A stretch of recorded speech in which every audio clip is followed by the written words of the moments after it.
On. Here. Becky? Here. Caitlin? Here. Jesse? It's gone. Frank? Here. Corey? Here. Forrest? It's gone, and Bailey is here. Fantastic. We'll move on to approval of the minutes from our last meeting on September 11th. We do comment or just a motion? No, unless there's something that is amiss in the minutes, you just vote on it, and only the people that were at that meeting, can vote, so. Fantastic. I'll make a motion. So Caitlin? hold up for 1 second, I'm just confused. Yeah. Does this actually show that I was at that meeting, September 11th? It says that down below, it says at the end, it says was absent. Okay. Yeah. Okay, great. Yeah, no problem. Didn't you know? Jen has made a motion? Yep. Anyone want a second? second. Fantastic, thank you. All in favor? Aye. Aye. Okay, great. On to item number 3, public comment. We're gonna open it up to, I believe, online is all that we have. Anyone would like to make public comment? You can come off mute now. Give you a couple minutes to gather your thoughts. No? Great. Public comment is now closed. General public comment. General public comment, yes, sorry. We have no planning items on the agenda tonight, so we'll move right on into our zoning items. Item A is a zoning text amendment, update chapter 30 related to accessory dwelling units, ADUs, and duplexes as mandated by 2023 Montana legislative actions requested. Actions requested, yeah. By This is us. a voting, and we do Correct. have a quorum of voting members. Perfect. I'm gonna pull up, have a super brief PowerPoint. Just to kind of with the highlights, and make sure I'm sharing that with.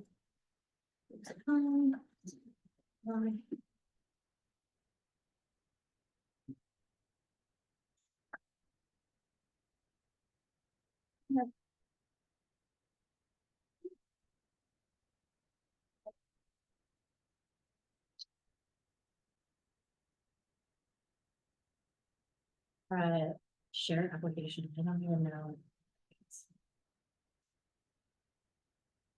Okay. So this is, as the agenda item said, this is a, let's see the. Go home and I need to.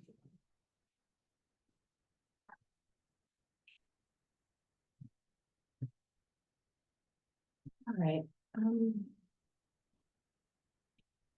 Can you share your screen? I was doing that, but then I can't see the meeting participants, and I'm not really sure why. We're gonna do it like this though. And expand that side column as an option.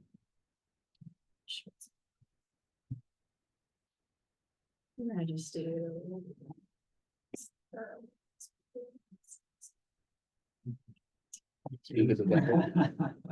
Sorry, guys, it's been a long.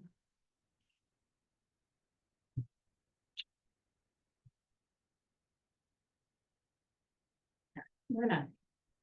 This works for me. Is. Catherine and Sean, can you guys see this? Yes, Okay. thank Awesome. you. Thanks. Okay, sorry. So as Bailey said, this is being brought to you because in 2023 legislation went through for accessory dwelling units and duplexes. They also went through for commercial districts allowing residential. In January, we brought this before, actually last December, we brought it before the zoning commission. They recommended approval to the city commission. We brought all 3 of these state mandated text amendments to the city commission.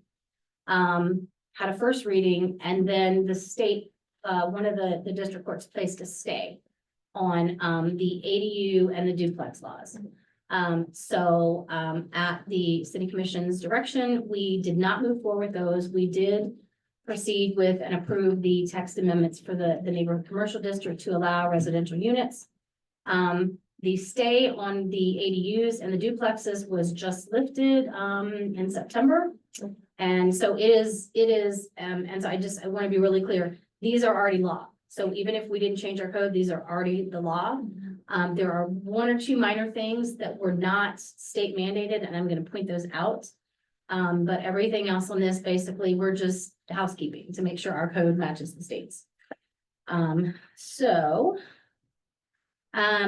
the summary of the updates, there's two laws, two bills. I included those in the agenda packet. The one for duplexes, is that duplexes will be allowed anywhere that single-family residential uses are allowed. The only two districts of ours that impacts is the R1 and the RMO, the Residential Mobile Home, Community District. And so since single-family residential uses are allowed in those districts, duplexes are by right automatically allowed there. All of their zones, like I said, duplexes are already allowed, where there's residential uses allowed. 528, accessory dwelling units are now allowed anywhere a single-family residence exists. And it also limits restrictions on ADUs. The big change for us here in Livingston, since we already allowed ADUs for, in almost all of our districts that allowed residential, except the CBD. Currently, our code does not read that an ADU is allowed in the CBD. So now, if there is a single family residence, so for like everything south of Clark, pretty much, like on, Second Street, it's all residential. If you have a single family home on your lot, you can have an ADU now. So it's not really any different than the other residential districts. You have a primary, you're allowed to have an ADU. It's just kind of making it so that those areas that already have homes that are technically in the CBD are now allowed also to have this. It does apply to neighborhood commercial as well, since single family residences are allowed there. If they're tied to a business, technically it applies to the public zoning district where there are no single family residences, and industrial and light industrial. I asked our GIS person to just take a quick look, and I think she found one residence maybe where this could be a possibility in the neighborhood commercial district to have an ADU. And I think there was one that she might have identified light industrial, but I wasn't actually sure when I looked at the map that was a residence. But again, this is a state mandate, so it's not a huge density boost. It's really anywhere else already kind of that has residential uses allowed, single family.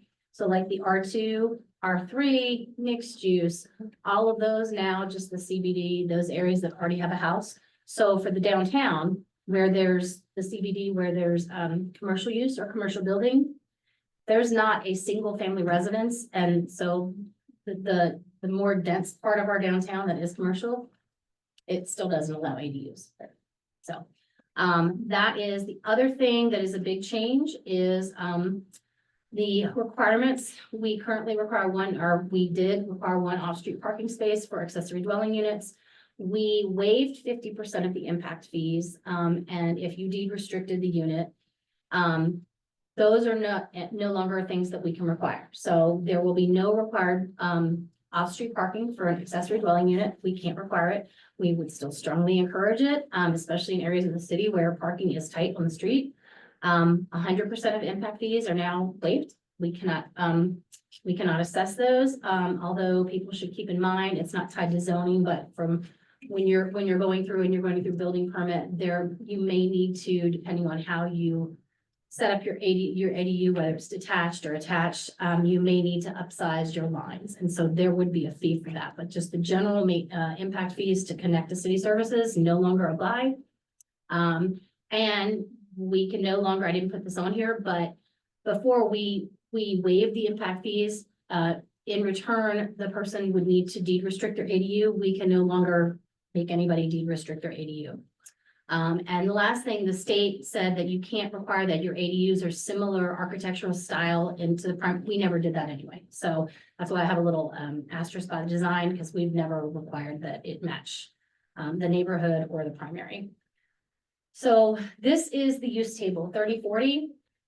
Wherever the red is struck through. That is what is changing in our code, and the blue is it's been changed to. So you can see here, CBD. I don't actually know why that says A, it's still N, I think, because we tweaked this. But basically, we just added a note down here, and it says new ADUs are allowed only if a single family residential use already exists on the parcel. Two family dwellings, again, I'm not sure what happened, and I apologize for this. I must have gotten an earlier version, when I took this screenshot, because two family dwellings are actually not allowed in the CBD. They haven't been. In order to have a new residential structure in the central business district, it has to meet the definition of multifamily residential. We used to say high density. We changed that to multifamily because it's more consistent elsewhere in our code. And that just means 3 or more. If you're using an existing, and again, this doesn't apply to this, but just so people know, if you have an existing structure, even if it's commercial, and you want to add 1 or 2 dwelling units inside, absolutely can. It's just, if for a new structure, it has to be 3 or more, as of now. 2 family dwellings, again, the RMO, the residential mobile home, community, and the R1 district. Those both now, the 2 family dwellings, the duplexes are allowed. And then accessory dwellings, again, CBD, we allowed them there, but we put this asterisk in here. This, again, this residential, this was just another housekeeping. It didn't make sense to say any number of apartment units. What it really should be saying is residential. So we didn't change the intent of anything. We did a little bit of housekeeping here to try to keep it consistent with elsewhere in the code. This one down here, just so you know, we were gonna leave it in because I didn't want to confuse people, but we, a long time ago, had passed an ordinance that basically said, that defines manufactured homes, so this is kind of no longer necessary. And manufactured homes are allowed anywhere that a residential use is allowed in Livingston. That's a by right use. The additional revision that we made that was not mandated by the state, but because of the way that our code already allows for ADUs. Last year when we brought this through, and that's why I mentioned that we brought it through, we received guidance from, I believe, both the zoning commission, but definitely the city commission at that January meeting, that we were going to restrict ADUs to apply to single family dwellings. The reason for that is it's the gentle infill. It doesn't really drastically change the underlying intent of the zoning districts as they're set up now. You know, a reminder, we're about to go through, or we're starting on a zoning code update. And so that could change, but right now, when those zoning districts were set and the minimum lot sizes were set,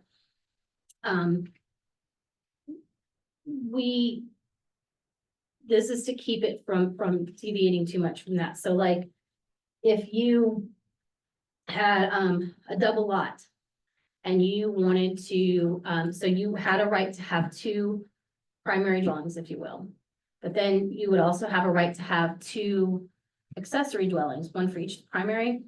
You can't do it as a 4-plex now. You can't have a duplex already and say, okay, I want to assign an ADU to each of those primaries in the duplex. We're going to call those the primaries. We just want to make it really clear. So basically, you can have a duplex, one that's a primary and one that's an ADU, but you can't have like an existing, let's say you have an existing 4-plex and you're like, okay, well, all those are my primaries. Now I want an ADU for each of them. We went back and forth on how to phrase this, but this basically keeps it to sticking to single family residential apply, like, so that we don't get these large density boosts, especially like in an R3 district, where the minimum lot size is 1250 square feet. So the way this reads is, in all zoning districts in which accessory dwellings are permitted, the number is equivalent to the number of 1 family dwelling units present on the lot. And again, that was a little housekeeping. It used to be plus the equivalent. Accessory dwelling units will not apply to 2 family and multifamily. So that's just another way of saying they only apply to 1 family. Again, that was not mandated by the state. That's really the only thing in here that is different and kind of went beyond what the state or was a little different than what they mandated. So I wanna make sure that that's clear. I just want to put this in here. We also changed, I didn't put on here because it's in your ordinance in your packet. The parking table, it's 3050 or 3051. Basically, it switched it out to say that now there's no off-street, there's no parking requirements for ADUs off-street or on-street at all. Or on off-site or on-site. And then the other one is the sizes of ADUs has changed. Before it was, does it say it here? No, I want to say it was like 800 square feet was the max, and now it is 1,000 square feet or 75% of the primary dwelling, whichever is less. So these are, I'm not gonna go over them, the criteria for zoning regulations, but I did go through these and evaluate them in the staff report. I'm happy to answer any questions you have about any of these or the changes. Yeah, that's. Yeah. Open it up, questions? From the board? I have several. Okay, so the first one has to do with the, Senate Bill 323, allowing duplexes in zoning areas that are residential mobile home, I believe RMO. Mhm. Okay, so one of my questions I had, was that we do have several RMOs in our area, in our city. Would a developer be able to purchase one of those RMOs and turn it into, duplexes? So surprisingly, technically, we only have one residential mobile home community that is zoned RMO. Oh, okay. Yeah, so like View Vista that was just recently annexed, that was zoned as mixed use. Okay. I want to say Frontier, the one at Garnier, if I'm not mistaken, I think is also in a mixed use district. What is the And one? there's Iron Horse. and Yeah, then Iron there's the Horse. One that Mike Chapel owns down at the end of. Yep, it's on the By north, them. or the southeast side of town. Yeah. I don't think that one is either. I think one is technically only zoned RML. Okay. Regardless, yes, there's nothing we can do. If the state law reads, if a single family residence is allowed, and in RMO, single family residences are allowed, then they can have a duplex. So yeah, that is possible. Okay. I will say from the point of view of View Vista, that's just a little bit different just because it's a NeighborWorks community. Right. A resident-owned community, and so I think there might be, don't quote me on this, I think there might be some safeguards in place to protect that type of housing and so it continues as affordable housing as single-family residences. And then another question I had was regarding the parking. There are certain neighborhoods that are adjacent to downtown. They're not CBD, but they are R2. So how would that affect? I mean, there was a comment that it wouldn't affect parking at this time, but some of those neighborhoods are pretty tight already with parking. So what are I know we can't require it by state law, but. So I believe, that, I don't have it pulled up, let me see, questions. I think the language in that, what you're asking about, I want to say it's the transportation system. Yeah, so motorized and non-motorized transportation effect on transportation. I mean, unless you're talking about somebody coming in and tearing down a block full of residential and putting in like high density commercial. I would not consider some parking on the street by an ADU to really significantly affect motorized or non-motorized transportation. Okay. I mean, it could have some effects, but I will say in those areas that are already zoned R2, people already have this right anyway. Okay. The only difference is that we can't require the off-street. So yeah, right now, I mean, it could impact it. And I think that if it starts to be where people can't park, I think you had separately asked me about it, and I wanted to discuss it in this meeting, but I think you had separately asked about certain times of the year when there's events. And I will just tell you, in general, when you're planning for parking, you try not to plan for like the busiest day of the year, or like a lot of times they're like, you don't want to plan for like, Black Friday after Thanksgiving, when it's like the most cars are gonna be parked. And so unfortunately, I think for those events, it's just kind of, you know, it's one of the benefits of living downtown is that you're also close to those events where people want to park.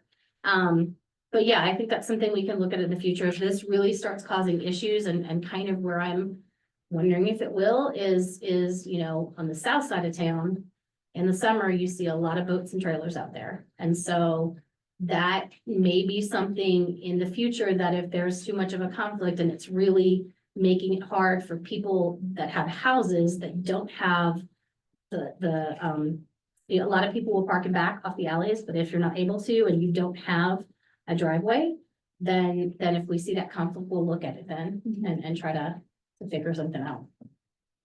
Does that help? Yeah. I think so.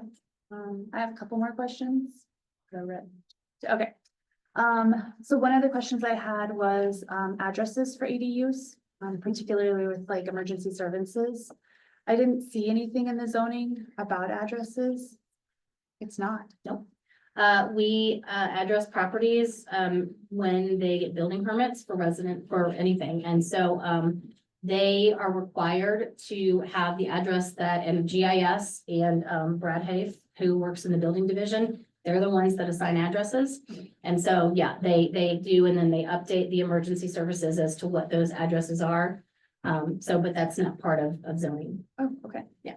And then another question I thought of after I emailed you, Yeah. is about occupancy. So a single family is kind of a suggestion that like it's a family. So how do we address occupancy so we're not, you know, over taxing our resources with an ADU?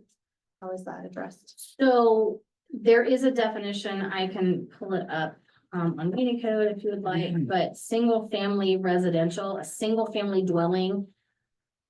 I'll give you the gist of it and then I can tell you what it is, but it's a dwelling that's intended for as a separate dwelling. And family is defined in here. It gets a little tricky. I will say, let's see if I can find the definition. I'm pretty sure ours is consistent with what the state has, so bear with me. Some strips. And the weird thing is in here, it's either under residential dwelling or is it? As if I told you it was where you would think it would be, it's not.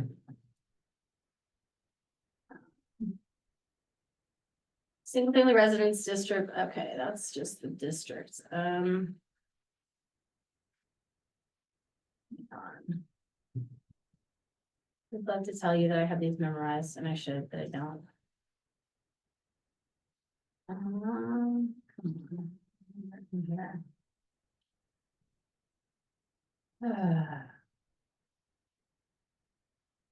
Let's do this. Let's do dwelling.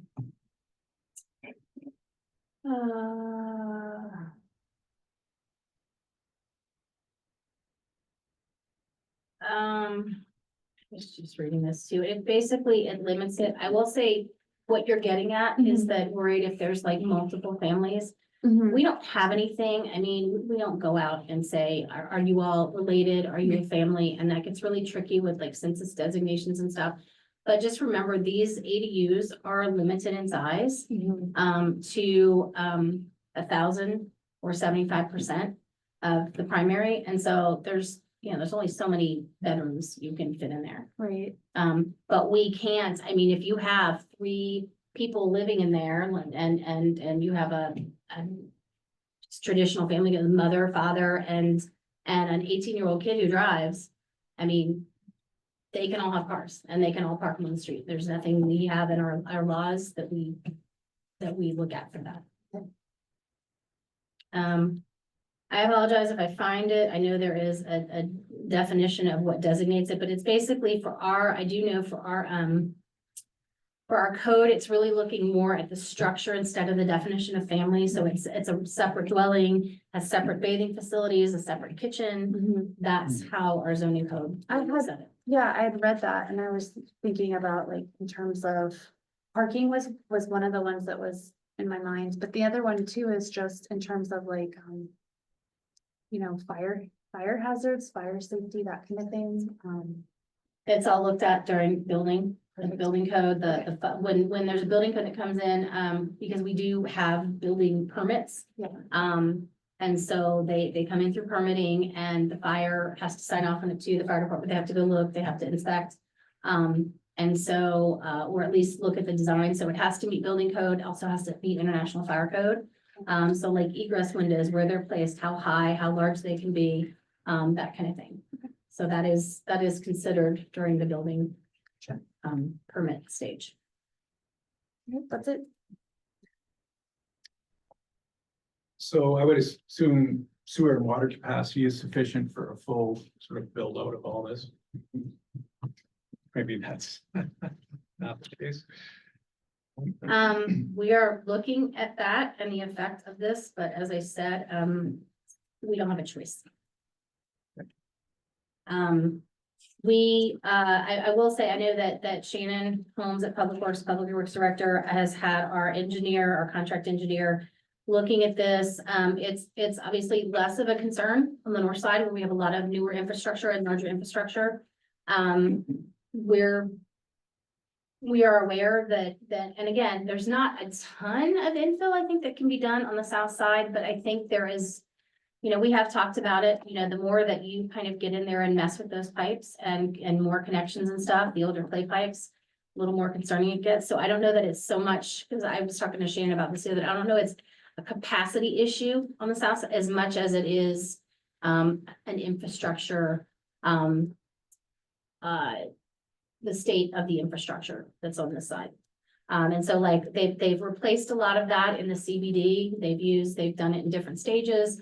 But there definitely are some areas, and I think that it's something we'll keep an eye on and look at. And I know that I believe they're gonna be running an assessment on kind of, I said, take the maximum. We're never gonna have the maximum, but take the maximum that anybody could do under this code right now when we make these changes. And figure out what the needs are. But again, I would also keep in mind, I don't necessarily think that the ADUs allowances are gonna change with the new code. But I think that there might be some differences in what the densities are now and lot sizes and things like that. So I think that all that will be looked at during that update process. So I don't know if that is an answer you're happy with, but that's kind of what we have. Well, I guess it goes back to if it's mandated, then it's dealing with it downstream, right?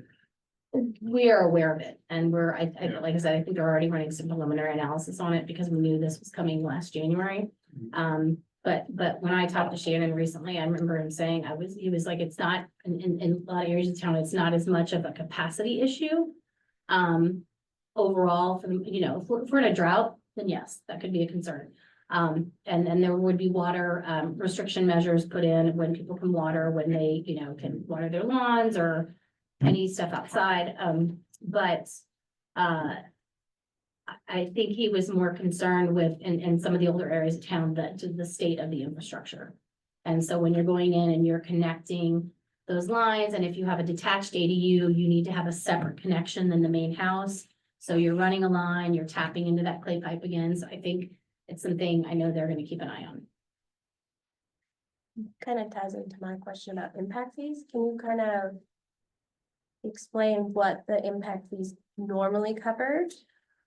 I don't know a ton about it. I know that it is, in general, it is a fee that you pay to connect to city Correct. services. And city services would be water and sewer, and trash. We don't do, as you know, electrical, we don't do gas.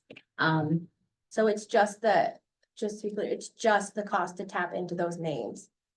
Yes, No. that is. not the no, cost to No, the to get use it of and the. install the pipe, it's just the, I mean, So it's- we're in kind of like a unique environment. Yeah. For impact fees. Yeah. Because we can't charge sales tax. Right. Which is like the traditional way the municipality like feeds its general fund is through sales tax and property tax.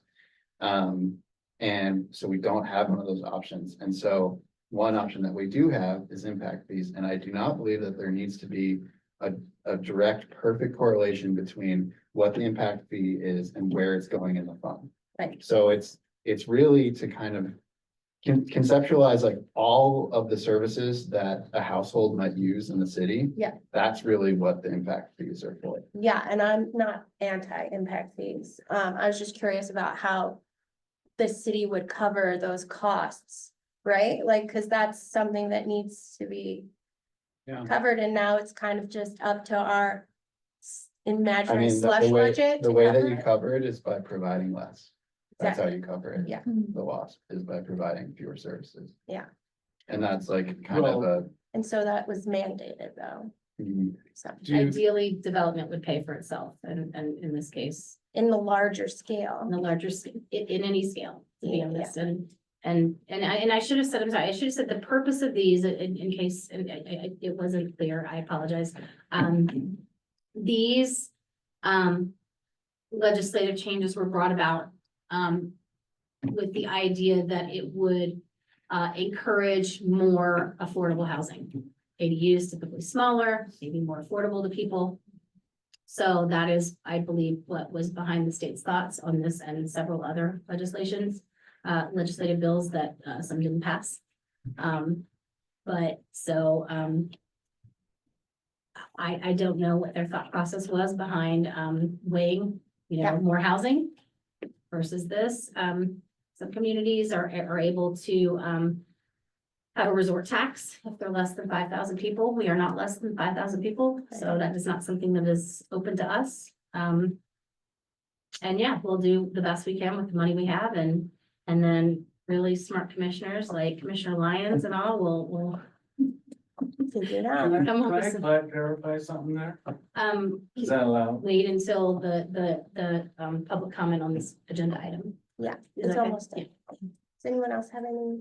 I guess just one more on the impact fees I mean, they have that cost, you either reduce services or your cost of your impact fees goes up because you're subsidizing these ADUs. Is that how it works? That's in my mind how it works. yeah, I mean, there are other impact fees. That not just the ADU impact fee. So that's a good point. There are Yeah. other opportunities to charge for services. And thinking of altering those. When this has been taken off the table, calling it subsidizing, I think is a reasonable terminology, but yeah, so that's a good point. This isn't the only impact fee No, but this is because there's many kinds of development that will happen within the city. It's just we can't capture impact fees from this type of development. Yeah. So But theoretically, if this is fully leveraged across the city, there's gonna be substantial impacts. Right? So those fees will have to be made up somewhere from those developments that do qualify for impact fees, right? And in general, I would imagine there's gonna be an upward pressure on those. maybe if the market can support it. Yeah. I mean, if I recall, I think the cost of the impact fee was $15,000 previously. Oh, I I do think not know that's- that. I think that's about right. I think that's what it was. And, we're talking 1,000 square foot ADU. $15,000 is like a pretty small chunk of what it would cost to develop that ADU. So the impact that the overall market effect, who knows? And I would expect it would be not massive. And another, maybe a signal as to how it might impact the market is in my neighborhood, I've seen a lot of ADUs going up prior to enacting that. So people are willing to pay that $15,000. we'll see what how that rate is, and I think the rate of development of ADUs is gonna be much more responsive to the real estate market than it is gonna be to. Legislation. Yeah, the ADU, or the impact fee, but, I mean, I think all your points about where is the money gonna come from are very good. Can I ask a question? Is it just that the phrase impact fee, I own a body shop, insurance companies will put a threshold on painted material. They call it a threshold because state law says they can't put a cap on it. Right, so what if Can we it's call not it an something impact else? fee? What if it's a hookup fee? What Well, if I mean, it's a and there sewer are, fee? there are sewer fees that are separate. But I do believe that some of those fees are tied directly to what they're allocated to. I think there's different rules depending on each fee. I think the impact fee was more general, Mhm. and like a It could sewer go fee wherever does you have to want. kind of go to Okay. public works per se. But, I'm not a finance person, and we do have great finance people on staff. Why are you looking at me? Why are you looking at me? And, I trust that, and, our city manager is a finance person, Yeah. so. I think that I'm confident that we can figure it out, but does it make this whole thing more challenging? I Yes. would say absolutely. Yeah, one thing that I noticed in the Senate Bill 528 is that they do say that a municipality may require an accessory dwelling unit to have a will serve letter from both a water system and sewer system. So that doesn't solve the money piece of it, but that I'm curious if that could potentially, if that's one, something that we actually do here, or two, if that could be something that if all of a sudden we're seeing an overload on the system, that we could put that in place to at least provide time before we overload the system. So you are annexed into the city, you have a right to city services. Okay. So it's not an option of will we or won't we, it's we have to. That makes sense. I think that may be looking more at some, there's some areas of town, like we just had the project up in Green Acres and Montag, and I don't know if that was just, one was sewer and water, I think.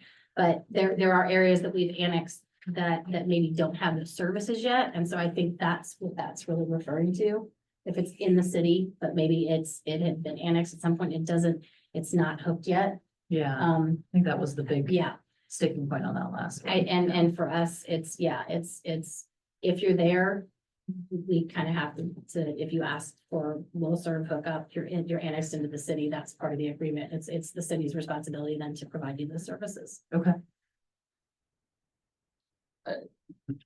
For in a different context, if we're talking about like, Jennifer mentioned like the impacts of a single new structure in a neighborhood isn't large enough to, when the land use decision is made here and at the commission, you think about its impacts on health, safety, and welfare, and all these there are these primary criteria.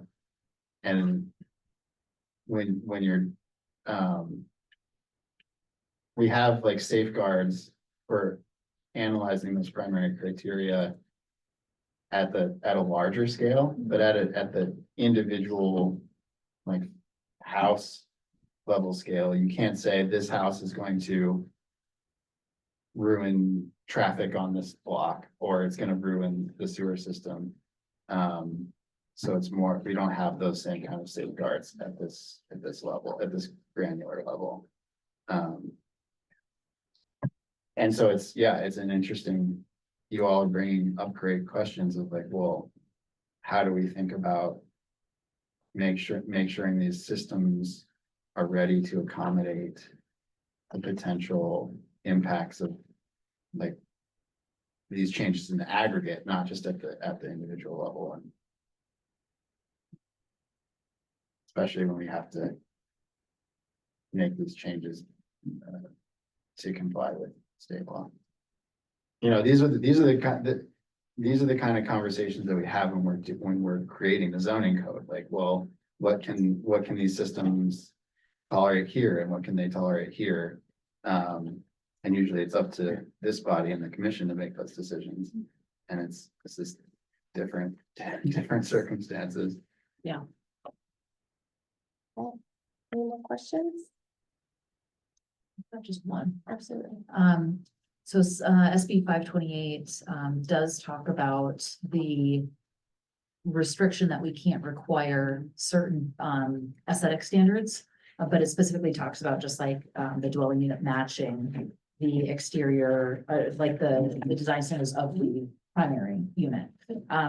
Curious if there might potentially be any conflict with the recently passed zoning overlay district where we do have design standards that are kind of separate in that commercial area, where there would just potentially be a conflict that were to come up that we might want to think about ahead of time and So- address in the zoning updates. So we don't, and that's a good question. We don't have, we don't for ADUs, and again, remember ADUs are applicable to residential, Right. tied to a residential use. So the gateway overlay, so you're talking about the gateway overlay zoning Yeah. district, Mhm. those standards are, and that's why we looked at it, and they're commercially zoned parcels where there's commercial. If you did have a house, I think there's That- one pardon? over behind Yeah, I the thought there was a- Yellowstone Motors. Yeah, there's Yeah. a handful. There definitely are. I mean, and that's something, you know, an ADU is supposed to be in the rear of the primary as well. So when you're thinking of the gateway overlay district, that was intended to kind of, to try to start looking at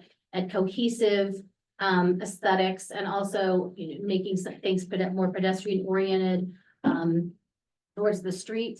So it's kind of what you're seeing from the roads, from the public ways. If the ADU needs to be in the back, then that's not gonna be as much of an issue. I mean, it's certainly something we can look at, but we can't require. We can't require that it match. And I think even if there were a lot of houses and people started having ADUs, you still can't require that it matches the neighborhood. The gateway overlay is more like, you want to try and use materials that are, you know, I think it talks about being indicative of the rail, you know, history and the community of Livingston. They're fairly general right now. I think, you know, it would, and it was done that way, I think, just to kind of say, here's some general guidelines, you know. Maybe a pink polka dot house with glitter is not indicative of the railroad history of Livingston. Maybe it is, I don't know. But I think that it's unlikely we're gonna see many ADUs over there anyway. And so, yeah, not, Yeah, okay. we can look at that if it becomes a problem. No, and I actually like reading the different text. I don't see that there would be a conflict, but I could see that it might be a question that were to come up. But I think your explanation is pretty straightforward and it's very clear that it just says we can't dictate that it matches the other unit, but we could still say you gotta be natural and designed with the history. So Yeah, hopefully that doesn't come up because like you said, I think it was only one. I thought it was a handful, but yeah, it was just something that caught my Yeah. eye, like that kind of aesthetic piece.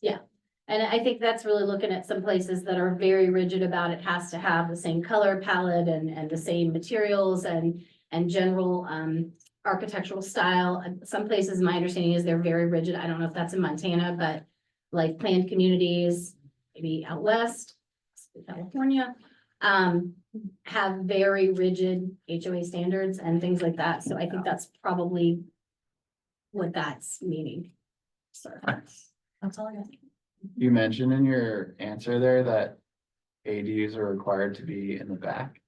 They are, by the way that our code currently defines them, they are in the rear of the primary. It's So- interesting. Cause that, you know, there are a lot of, you know, historic houses in Livingston that are oriented more to the alley than they are to the street. So they wouldn't be able to have an ADU. We're talking about that, but we've already been asked about that and, I think what we would like to try and find in our code is, that is currently how the code reads.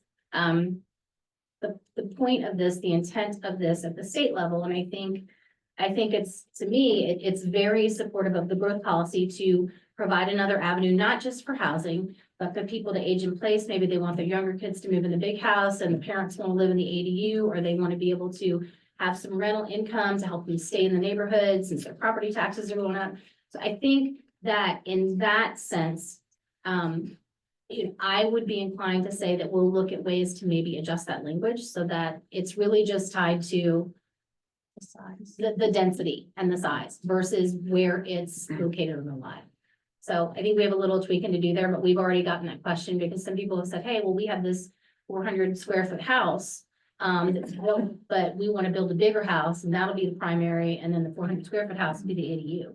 So we're just gonna kind of work through that as we can, but I think, I think that it's, if we're gonna, you know, do things and policy wise to support the growth policy, I think that one way to do that would be to just look at it and say, if you have a primary, you get to have an ADU, whether it's on the side, whether it's kind of in front, kind of in back. But yes, right now it says.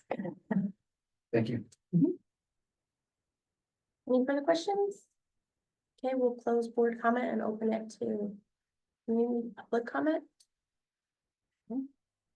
Hi, my name is Jamie Isley. I live at 27 Queen Creek Road.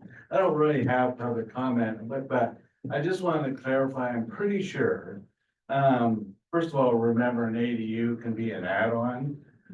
So it can be added right onto a house. It can be separate. It can be above a house. So it can look in lots of different ways. But as far as the impact fees go, if you are building a separate ADU, I'm pretty sure, then you still have to pay to have your water hooked up, to have your sewer hooked up. You have to pay those fees.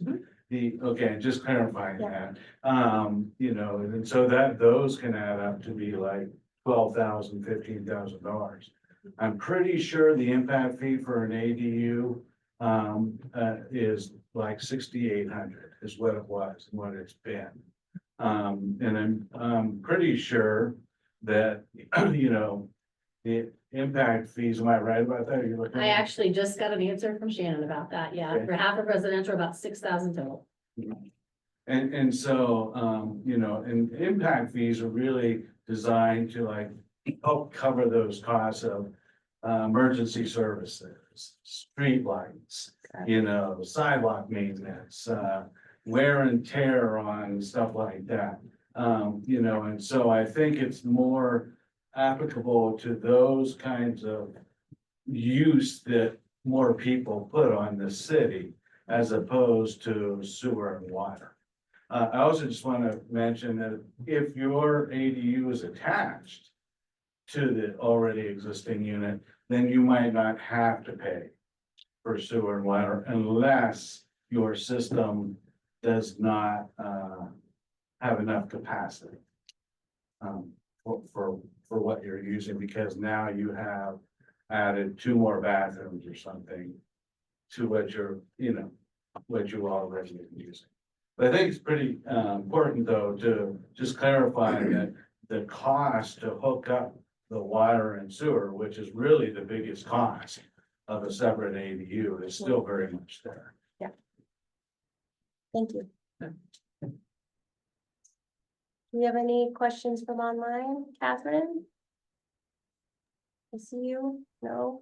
Hi, I don't have a question, but I have some comments, if I may. Absolutely. Great. Thank you so much.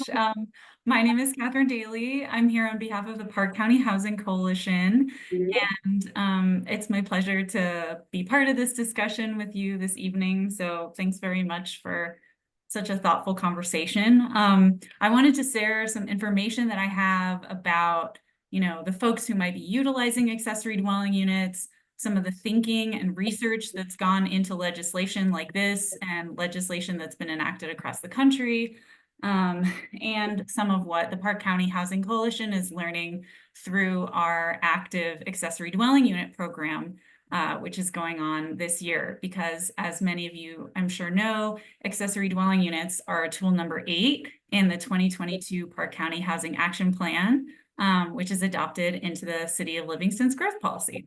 So I'll start at the high level, which is there is some great research that came out of the Harvard Joint Center for Housing Studies last November about actions that localities, states can take to support the proliferation of accessory dwelling units. And there are basically 3 actions. And one is remove regulatory barriers. And so I think that's what the state of Montana is trying to do with this accessory dwelling unit regulation. The second is create financing pathways. And those were actually some new financing pathways were opened up last October when the Federal Housing Administration created a new lending policy around accessory dwelling units that some other major financial institutions adopted as their own or sort of modified and took their own versions of. And the third element is just homeowner education. And that is actually something the Park County Housing Coalition is doing. So this legislation at the state level that the city of Livingston is adopting into its code is part of this broader strategy to promote the development of more of this highly flexible, small housing typology that suits a lot of needs that we see are present in our community. So I heard a lot of discussion and some questions come up about, you know, how many people are likely to be in these houses and what kind of needs they might be meeting. Well, first of all, just as a reminder, a third of all of Park County's households are people living alone, right? So on average, household sizes in Park County are just above 2 people. So we have really small households. There are currently about 2 single-person households for every 1 studio or 1 bedroom home in the county. So we are really lacking in these small homes that match the small sizes of our households.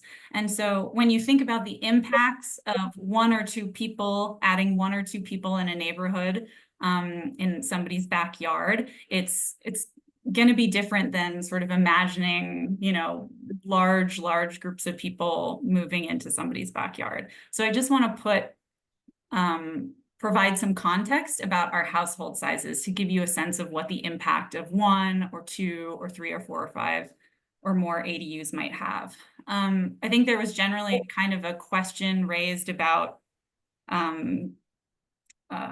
crowding and what that looks like. A common rule of thumb is just more than 2 people to a bedroom. HUD's definition is more than 1 person per room, excluding things like hallways or bathrooms or whatnot. But again, that is less likely to be an issue for these homes because our household sizes are so small on average. We have so many folks living alone, and our housing stock is really lacking in these smaller homes. I also want to emphasize this element that I've heard come up in conversation already, which is how they are used flexibly to support multi-generational living, to support the expansion of a family, or to support community members who are trying to stay here. I think as Planning Director Severson mentioned, in the face of like rising property taxes. I have heard stories from homeowners in Livingston who wish to build ADUs and are enrolled in our accessory dwelling unit workshop for homeowners who are examples of all of those cases. There's one where there is a family with multiple kids and they have outgrown their little primary dwelling and they would love to build an accessory dwelling that they could expand more comfortably into as their children grow up. And then they'd be able to contract into their primary when the parents get older and still have a place for their kids to come and stay and maybe live if they wanted to stay in the community. I've heard a story of a couple who wish to build an accessory dwelling unit so that they have some extra income so that they can stay in the community. And I've heard from folks who wish to build accessory dwelling units as part of their retirement strategies so that they have an extra source of income coming in. So these are all ways that the city of Livingston, I know it's mandated, but it's an investment in our current residents, right? And the future of their families, and the ability of our community to support people at all ages and stages of life through this flexible housing typology that offers this gentle kind of infill development. So I just wanted to share a couple of those stories with you to give you a clear picture of who might be benefiting from this legislation and how that can have ripple effects on our community in terms of its livability and its vibrancy. I also just want to add and sort of reiterate that the local controls and protections that you all have when considering the impacts of, sort of individual units of development like ADUs are your zoning regulations. And so my understanding is that city staff and planning director Severson have been very thoughtful about implementing this regulation such that it doesn't have outsized impacts on the existing density, right? Which can be considered more in depth as the city undertakes its more comprehensive zoning updates next year or later this year and next year.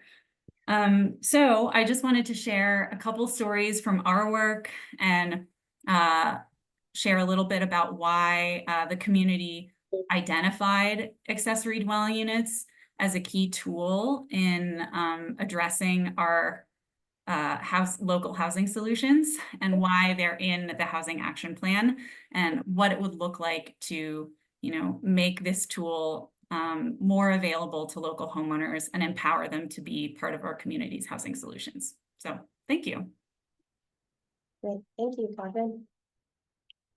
I think we move on to making a motion now. Did you want to close? Oh, yeah, we're gonna close Public public comment now. We'll move on to making a motion. Can I just read the whole staff recommendation? Yes, I put the motion on, yeah. Perfect.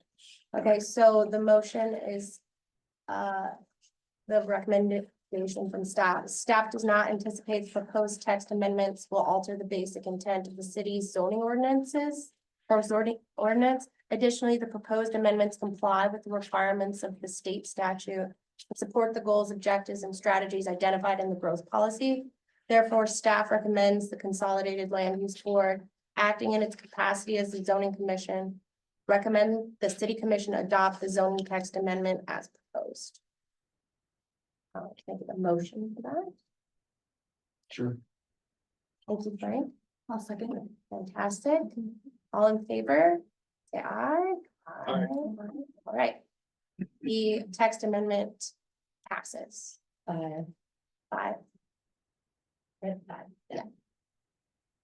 Perfect. That's for the record. Got it. Thank you. Thanks. Next item on the agenda is board comments. Does anyone have anything? Bring forward? Fantastic. Okay with that. I'll make a comment. Oh, go ahead, Tori.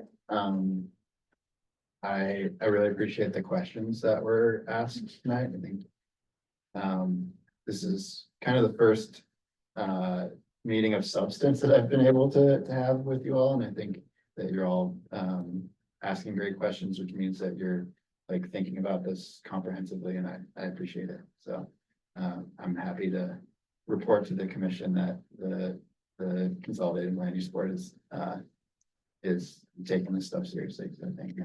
Absolutely. Happy to be here. Thank you so much. Okay, with that, I will adjourn the meeting at 6:36 p.m. Thank you, guys.